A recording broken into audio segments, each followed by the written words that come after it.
Olá, acadêmico do curso de Teologia do Setebari, tudo bem? Glória a Deus! Estamos começando a nossa terceira aula de Panorama do Novo Testamento 2. Que quem vos fala é o pastor, professor Pedro Tertulino, e hoje quero falar com você sobre as epístolas de Paulo aos Gálatas, aos Efésios e aos Filipenses. Até aqui falamos sobre Romanos, 1ª e 2ª Coríntios. Falamos também sobre a forma que Paulo escreve a sua teologia e no que está concentrado os escritos paulinos. Entendemos que é palavra de Deus inspirada pelo Senhor e pode, com toda certeza, transformar as nossas vidas. Glória a Deus! Os nossos estudos, eles partem sempre da ideia de que Paulo é o autor dessas cartas, que vai desde Romanos até a carta que ele escreve a Filemon. Então nós não podemos desconsiderar esse fato por sermos fundamentalistas, ortodoxos, na nossa forma de pensar. E começamos então pela carta aos Gálatas, onde Paulo vai defender a liberdade cristã. Muito importante, tá, pessoal? Todas as cartas de Paulo, elas têm uma aplicação para um problema da igreja, um problema ou problemas da igreja. Então, quando nós pensamos na carta aos Gálatas, Paulo está estabelecendo um manual de como combater os ensinos judaizantes dentro da igreja. Vamos entender melhor. O título da carta é para os Gálatas, e o principal argumento é a defesa da liberdade cristã em oposição ao ensino dos judaizantes. Os judaizantes defendiam, com unhas e dentes, uma vida presa à lei. Isso é o que nós chamamos de legalismo. Essa vida legalista servia tão somente para que as pessoas praticassem sua salvação por meio das obras. E o fato é que os falsos mestres que haviam entrado na igreja da Galácia, eles defendiam a observância das cerimônias da lei, que era parte essencial do plano de salvação. Por cerimônias da lei, nós estamos falando guardar o sábado, dieta alimentar, observar a lavagem das mãos para comer, coisas nesse sentido. Vamos, com o tempo, aumentar aí as informações sobre. A autoria incontestável de Paulo e a data entre os anos 54 aos anos 57. Cruzando as datas de Atos 19, verso 8, verso 10 e verso 22, nós podemos chegar a essa data aproximada. Foi no período em que ele estava em sua terceira viagem missionária. Os receptores, conforme está escrito no capítulo 1, verso 2 e no capítulo 3, verso 1, eram as igrejas da Galácia. É importante pensar que as igrejas da Galácia elas não eram apenas uma igreja. A Galácia não era uma cidade, ela era uma região, era uma província. Hoje nós temos no Brasil os estados, era como se fosse um estado brasileiro.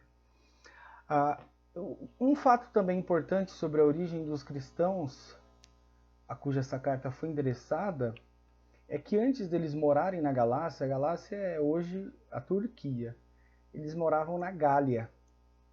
A Gália, na antiguidade, era o que hoje na modernidade, ou pós-modernidade, é a França. E por guerras e fome, doença, inverno rigoroso, os galeses se mudaram da Gália para a Ásia Menor e deram o nome da província de Galácia, da sua localidade de Galácia. Os franceses foram para a Turquia. Hoje os turcos vão para a França. Esse mundo vive em mudança. Por isso que nós podemos confiar somente no Senhor. Então esses eram os receptores. Está aqui um mapa do antigo Império Romano, a sua extensão, seu gigantesco Império Romano. E aqui nós temos essa região conhecida aqui, ó, como Galácia. Hoje, essa região é a Turquia, que fica na Eurásia, que conecta o continente europeu com o continente asiático. Ocasião. Por que Paulo escreve? Depois de já terem abraçado o cristianismo, Paulo prega o evangelho na primeira viagem missionária, planta uma igreja.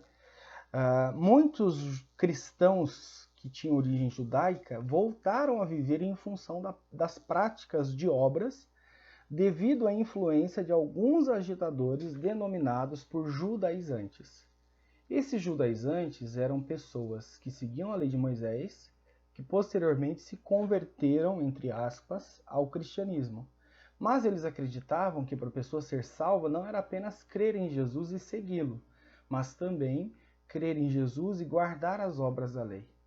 O início da guarda das obras da lei era a circuncisão. Então o homem deveria ser circuncidado para começar a guardar a lei de Moisés. Então não era só ser batizado em nome do Pai, do Filho e do Espírito Santo, mas também ser circuncidado como sinal da aliança. Esses judaizantes questionavam o evangelho anunciado por Paulo e o seu apostolado. Então Paulo tem que escrever uma carta, é por isso que essa epístola ela tem um tom muito apologético, ela defende a fé em Cristo, a fé tão somente em Cristo. E é neste contexto que Paulo escreve para defender. Quando eu falo apologia ou apologética, nós estamos falando de defesa da fé.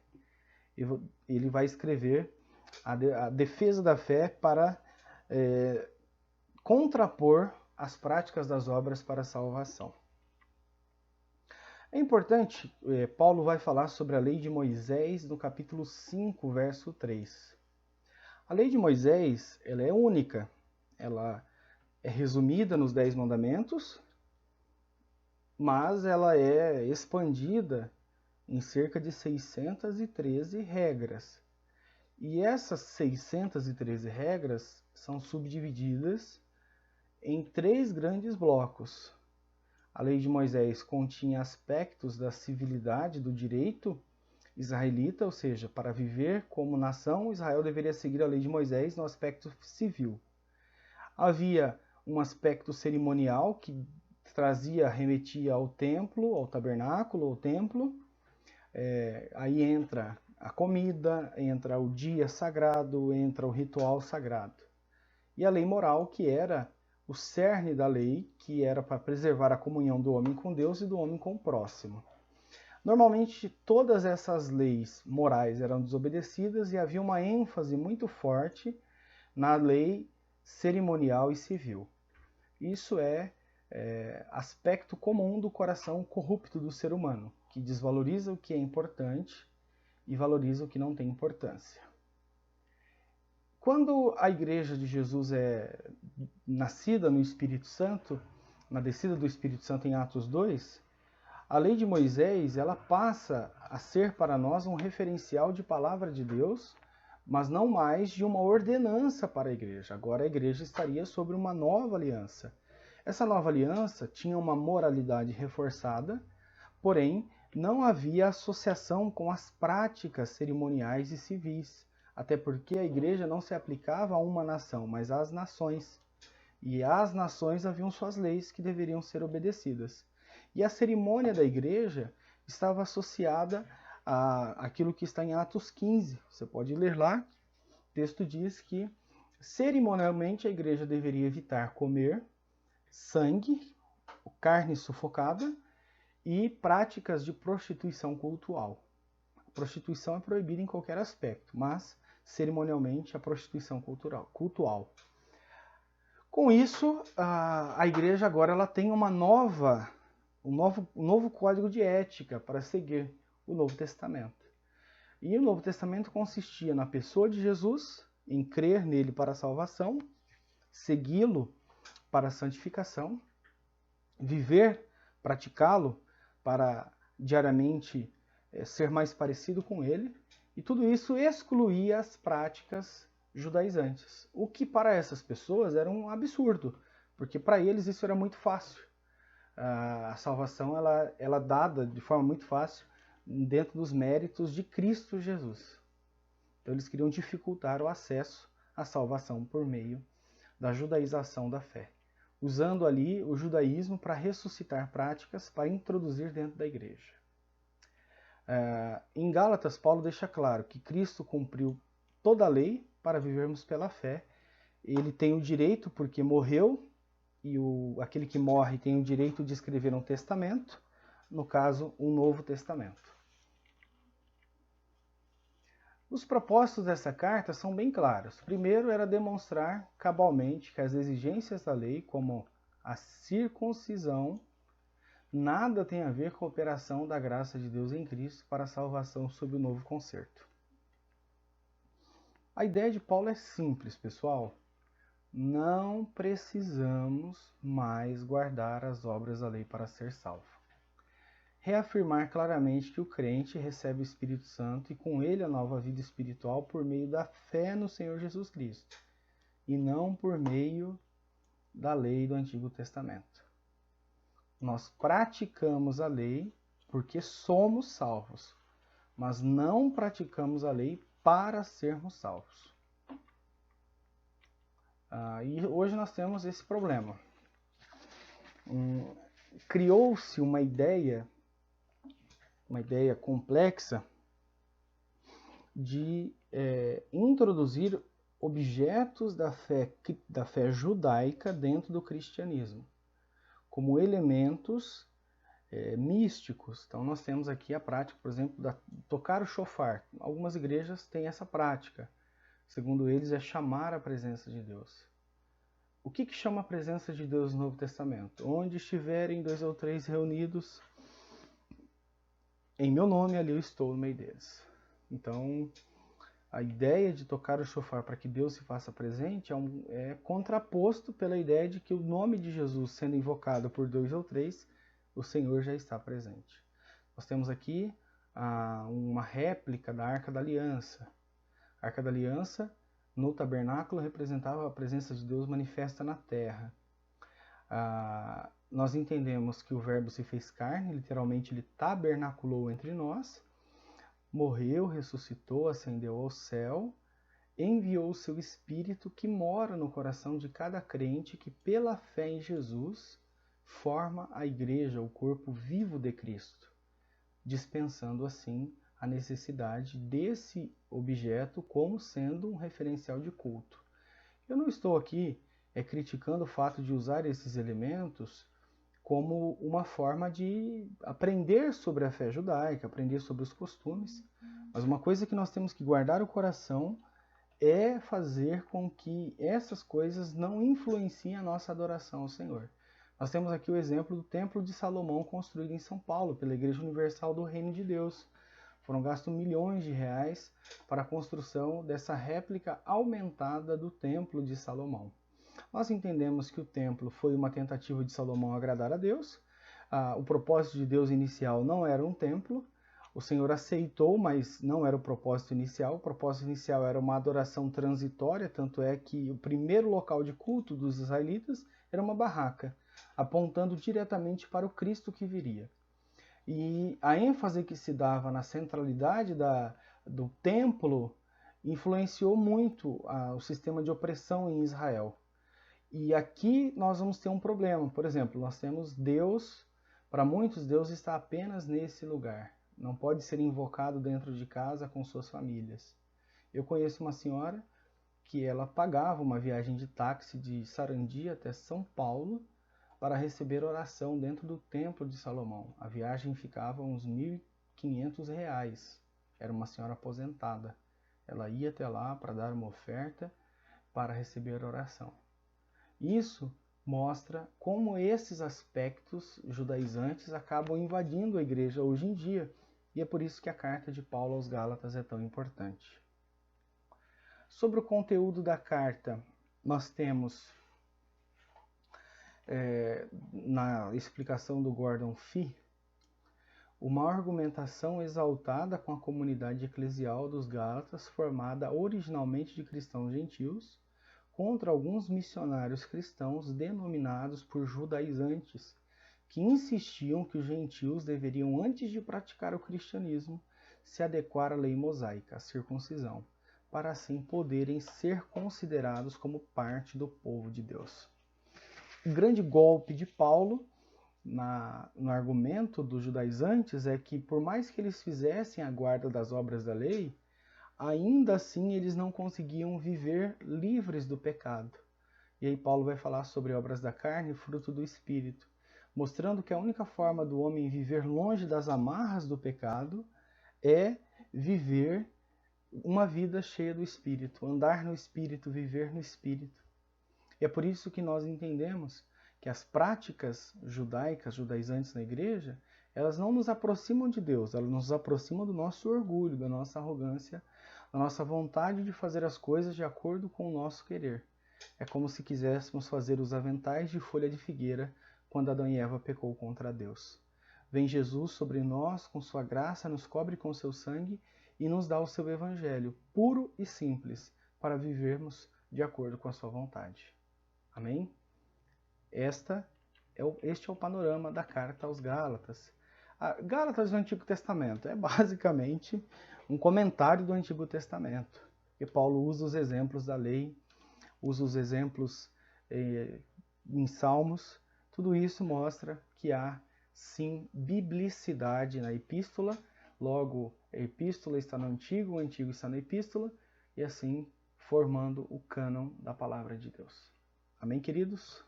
Glória a Deus. Aleluia. Estou indo com uma certa velocidade para atender aí o tempo de dar aula às 3 epístolas hoje. Existe um recurso aí no YouTube que você pode diminuir a velocidade de reprodução. Se você achar que eu estou muito rápido, você diminui a velocidade para 0,75, que te ajuda aí a entender melhor. Você pode voltar quantas vezes quiser. Você tem o controle da situação da sua aula aí. Glória a Deus. Efésios. Depois de Gálatas, nós temos Efésios. Esta epístola que trata do povo abençoado no reino celestial de Cristo. O título começa com pros Efésios, que significa para os Efésios. Um fato digno de nota também já no início do estudo desta carta é que, na perspectiva de muitos estudiosos no assunto, esta carta é considerada um dos picos elevados da revelação bíblica. É como se fosse o nosso Everest, ocupando lugar único entre as epístolas paulinas, onde acabou sendo chamada de rainha das epístolas de Paulo. Essa afirmação apaixonada é do teólogo Stamps. O Stamps, ele deixa claro a importância dessa epístola para a Igreja de Cristo, a rainha das epístolas de Paulo. Eu vou compartilhar com vocês esse vídeo, que é um comentário sobre Efésios, é muito interessante, vídeo fantástico, vai junto com vocês aí no pacote da aula. Deixa eu passar aqui. Aí. Na carta, o autor se identifica como Paulo, então é inegável. Capítulo 1, capítulo 3, capítulo 4, capítulo 6. É inegável que tenha sido Paulo. A data possivelmente 60 a 62. É importante informar que esse período Paulo estava aprisionado em Roma, na sua primeira prisão. Então, quando ele escreveu aos Colossenses, ele também escreveu aos Efésios e aos Filipenses. Essas formam aquilo que nós entendemos na teologia como cartas de cadeia. Efésios, Filipenses, Colossenses e Filemão. Por que elas são chamadas cartas de cadeia? Epístolas do cárcere, porque foram escritas nesse período que Paulo estava preso. Os receptores.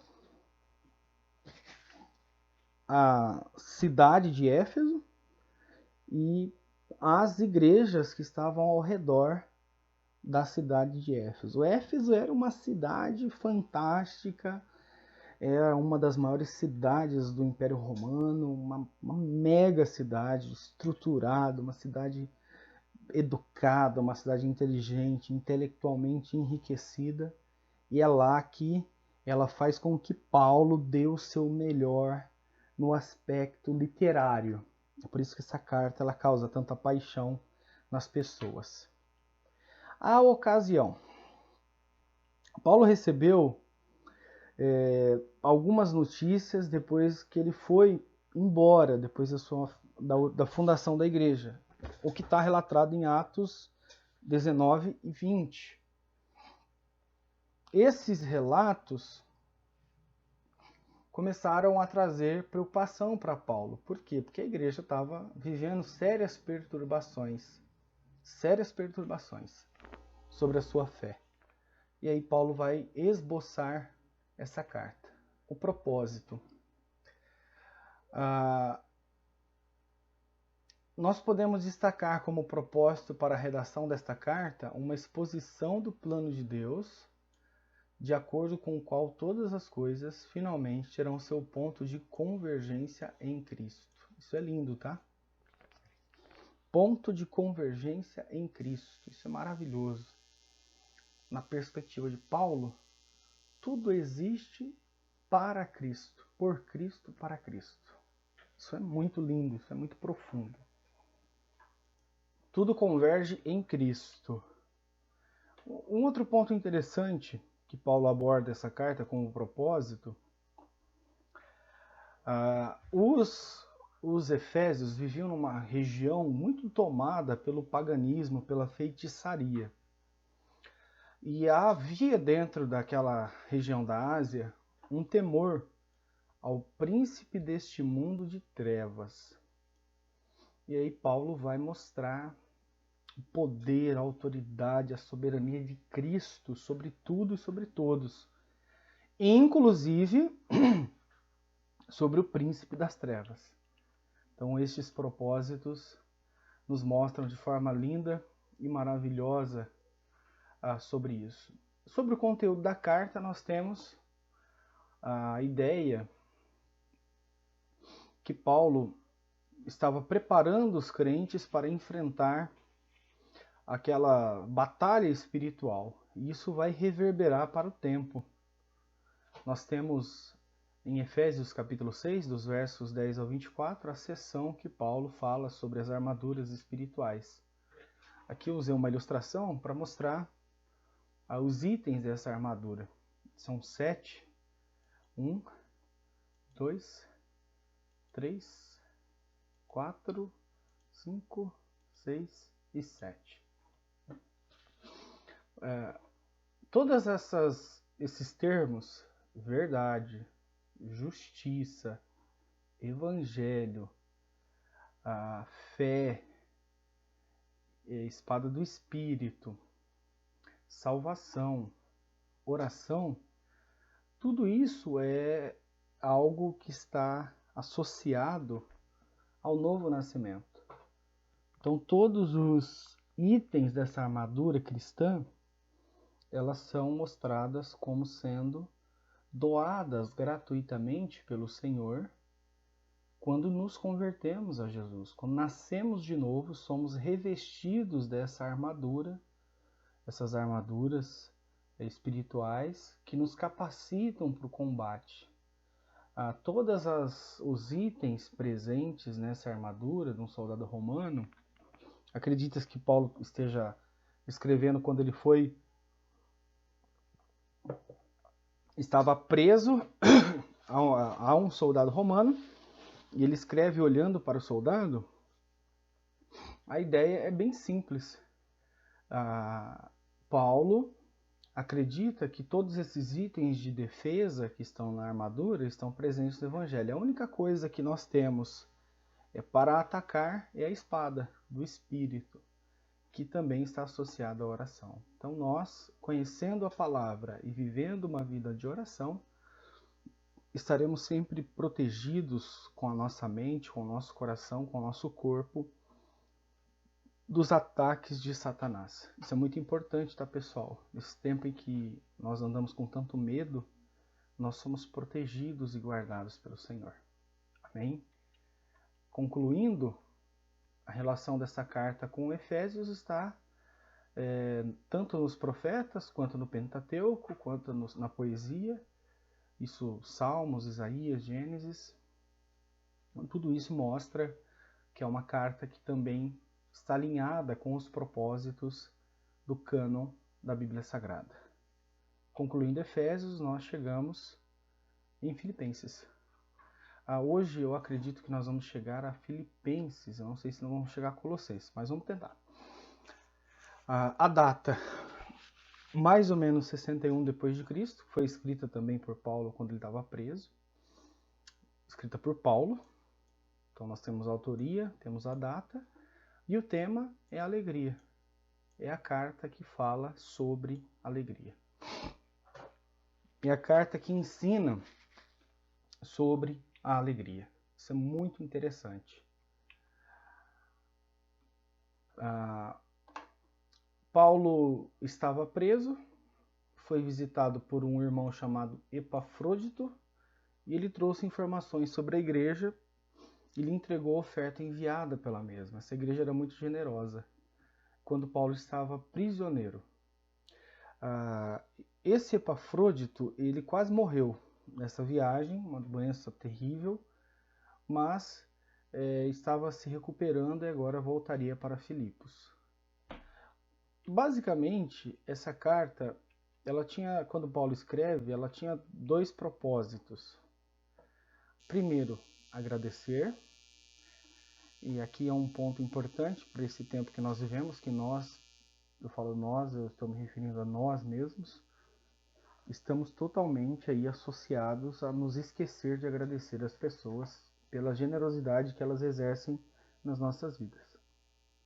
E também alertar a igreja sobre dois perigos, um interno e outro externo, que estava enfrentando. O interno, a igreja tinha problemas de presunção, isso levou à quebra de comunhão. Alguns irmãos se sentiam vaidosos, superiores aos outros. Era comum pessoas egoístas. Havia pequenas disputas que levaram à separação da igreja em dois grupos. E muita reclamação.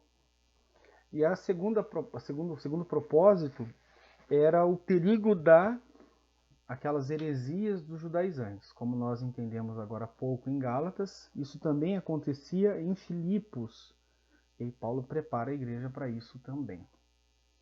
Então é um propósito bem definido, essa carta foi escrita de forma bem definida. O ponto importante dessa carta, vou voltar aqui, é esse termo, alegria. Isso aparece várias vezes na carta. Acredita-se que há cerca de 26 termos relacionados à alegria, regozijo, felicidade. E ele escreve sobre alegria num tempo que está preso. Aí nós vamos perceber que a alegria, ela não é algo que vem de fora para dentro, mas algo que está dentro de nós. Existe até uma canção, a alegria está no coração de quem já conhece a Jesus. Paulo usa lá em Filipenses capítulo 4, verso de número 4, uma afirmação belíssima. Ele diz, alegrai-vos no Senhor. Outra vez vos digo, alegrai-vos. Com isso, Paulo mostra, primeiro, que a alegria é imperativo na vida cristã. Então, não há possibilidade de não ser feliz com Cristo. E a alegria, ela deve ser fonte, deve vir diretamente de Cristo. Alegrai-vos no Senhor. Perceba, o Senhor é a fonte da nossa alegria. O Senhor é a fonte da nossa alegria. Alegrai-vos sempre no Senhor. Outra vez vos digo, alegrai-vos. A nossa alegria não está no dinheiro, não está nas pessoas, não está nas roupas, não está no entretenimento. Nossa alegria não está em nada que não seja o Senhor. Todas essas coisas podem fazer parte da nossa vida, mas o centro da alegria cristã é o Senhor. Amém? Então, assim nós passamos aí pela carta aos Filipenses. Pastor, está muito rápido. Entenda que o estudo panorâmico, ele não vai aprofundar em aspectos exegéticos Mas você pode usar esse estudo panorâmico como ponto de partida, tá?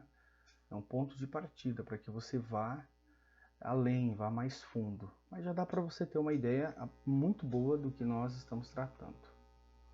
E aí chegamos na carta de Paulo aos Colossenses. Chegamos aos Colossenses. Foi escrita por Paulo, foi escrita na cadeia também, 60 a 62, a epístola de cadeia. E essa carta vai apresentar a suprema glória da pessoa de Cristo. Essa carta é linda, fantástica, é um dos meus escritos favoritos do Novo Testamento. A ocasião que é mostrada pelo Gordon Fee, ele afirma que o que deu ocasião a essa carta foi quando Epáfras, colaborador de Paulo, que fundou as igrejas no Vale do Lico. O Lico era um rio, onde ficava a igreja de Laodiceia, Hierápolis e Colossos. Recentemente ele foi até a presença de Paulo trazendo notícias das igrejas, em geral boas, contudo algumas nem tanto. Essa carta, ela tem um diferencial. Por quê? Porque no caso, quando João escreveu as suas epístolas, ele combatia o gnosticismo. Quando Paulo escreveu, ele combatia a judaização da fé. E Paulo também combate, em alguns casos, algumas práticas conhecidas como asceticismo. O que é diferencial nessa carta é que essa igreja ela reunia em si um grupo herético que defendia uma heresia que, por ora, era gnóstica, por ora era ascética e por ora era judaizante. Perceba que nessa igreja alguma coisa muito ruim aconteceu, porque se fundiu essas heresias, as piores possíveis, e formulou uma nova heresia. Não dá nem para dar nome nessa heresia, mas era uma nova forma de pensar a vida cristã. Os propósitos para Paulo, primeiro, era combater os falsos ensinos em Colossos que estavam suplantando a centralidade e a supremacia de Jesus Cristo na criação, na revelação, na redenção, na igreja. E, em segundo, ressaltar a verdadeira natureza da nova vida em Cristo e suas exigências para o crente. Eu vou pedir para você abrir sua Bíblia, por favor. Desculpa. Lá em Colossenses. Você vai fazer algumas anotações aí, tá bom? Vou te dar um pequeno esboço para você pensar dessa forma. Então tá, vamos mudar aqui o modo de exibição. Eu consigo inserir comentários. Eu achei que dava para inserir comentários aqui.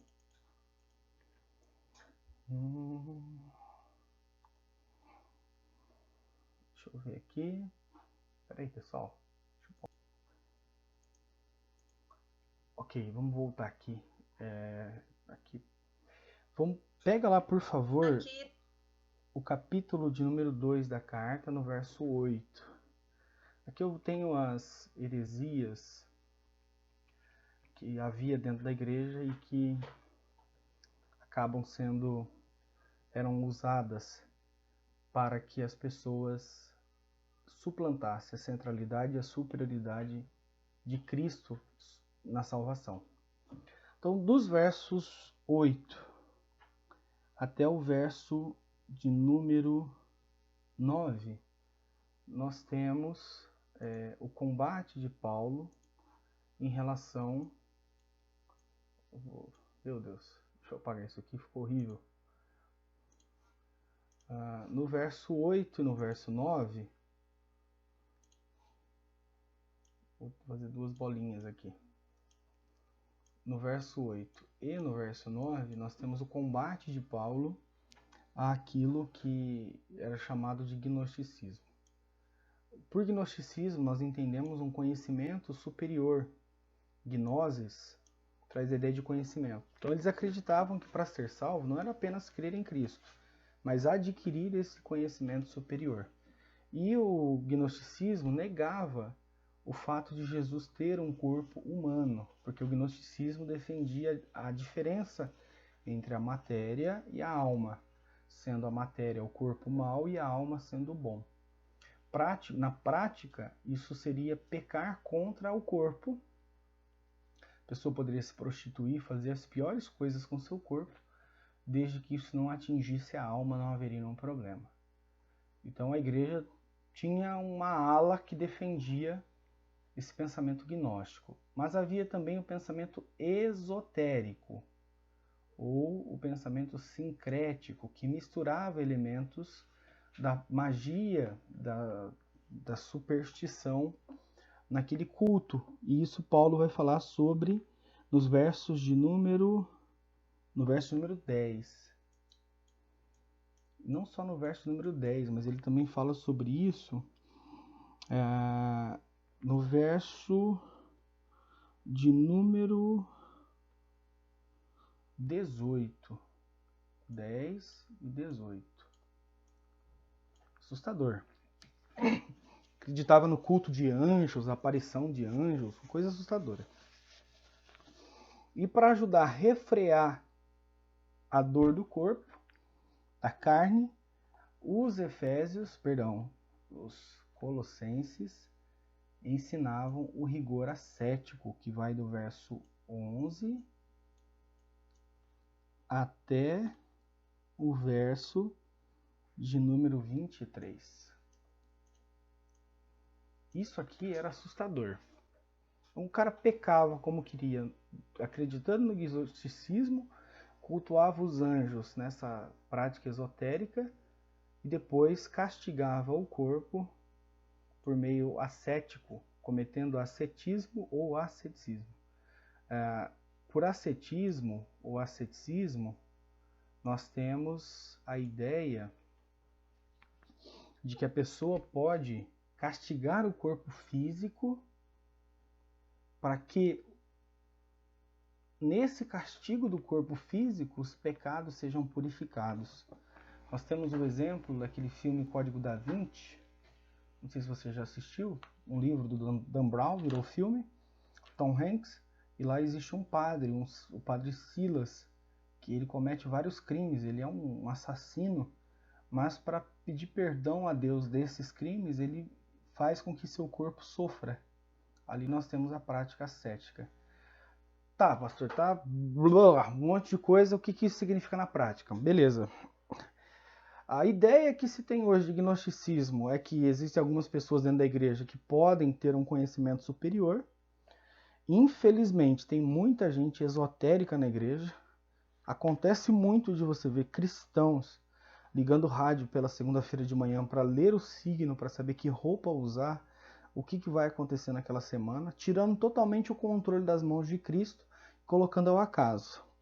Em alguns casos, as pessoas tentam se santificar na marra, na força, levando aí uma vida de privação de muitos prazeres das quais a Bíblia declara ser legítimo para ser mais santo. E como que resolve isso? Só tem um jeito, Jesus.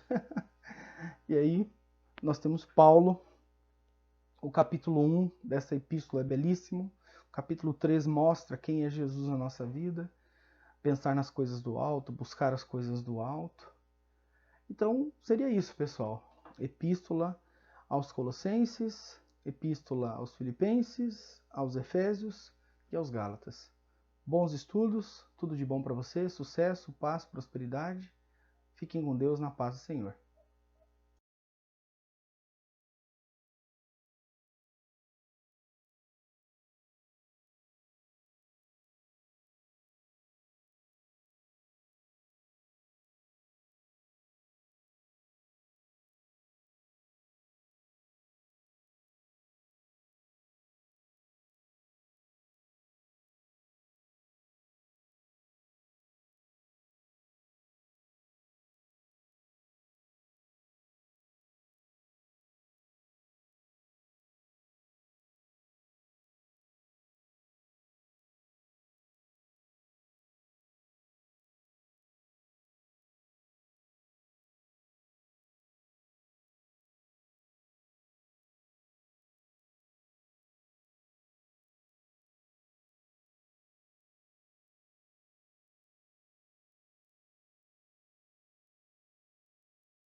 A cidade de Éfeso fica na Turquia, na parte ocidental da Ásia Menor, na região da Anatólia, às margens do Mar Egeu.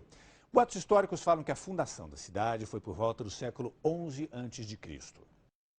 Por causa de invasões e terremotos, a cidade foi reconstruída 4 vezes, até que ficaram as ruínas e muitas histórias. Só restou mesmo pedra sobre pedra. Personagens importantes da história viveram ou passaram pela cidade turca. Alexandre o Grande, Cleópatra, São Paulo, São João e a Virgem Maria, mãe de Jesus. Pois é, e depois que Jesus foi crucificado em Jerusalém, João Evangelista levou Maria para Éfeso. E lá, a Virgem teria morado até morrer. Estamos aterrissando em Éfeso, na Turquia.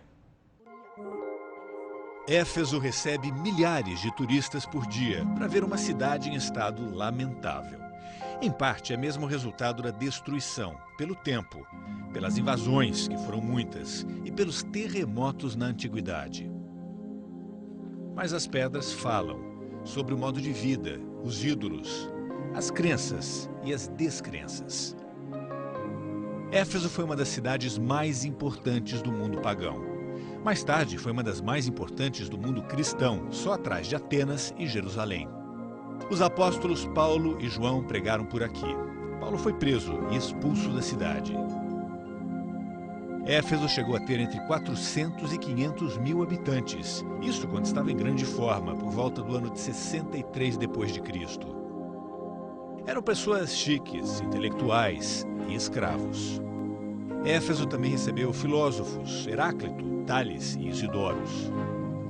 Entre as construções mais preservadas está a Biblioteca de Celso, construída entre os anos de 117 e 120 d.C.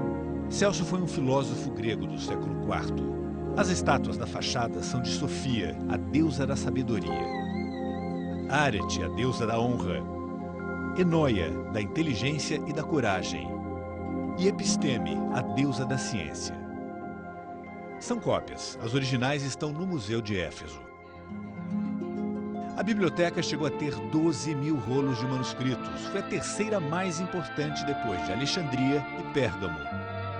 Ao lado fica o portão de Meisos e Mitrídates, construído por escravos libertados pelo imperador romano Augusto. Éfeso tinha um anfiteatro para 1.500 pessoas. Essa arquibancada era para os socialmente superiores. Tinha mármore, mas quase tudo foi levado para outras construções. Foi uma cidade esculpida à mão. Com interesse, paciência e imaginação, é possível montar o imenso quebra-cabeça.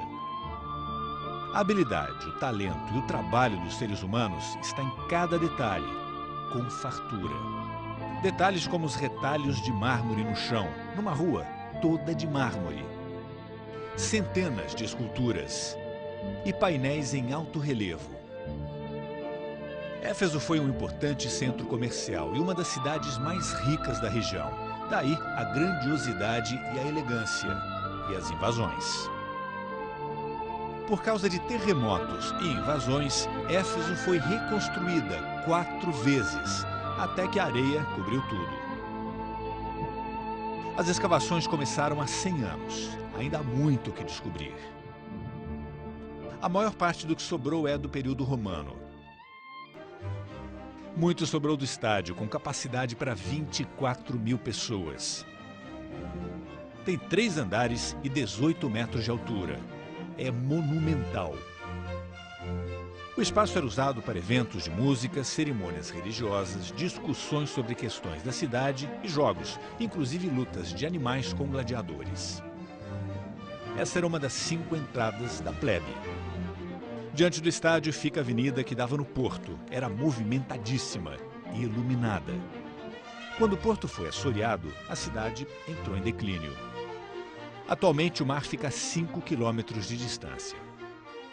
O caos em Éfeso aconteceu em meados do 4º século com a chegada dos godos, do gênero dos bárbaros, que pilharam e saquearam Éfeso.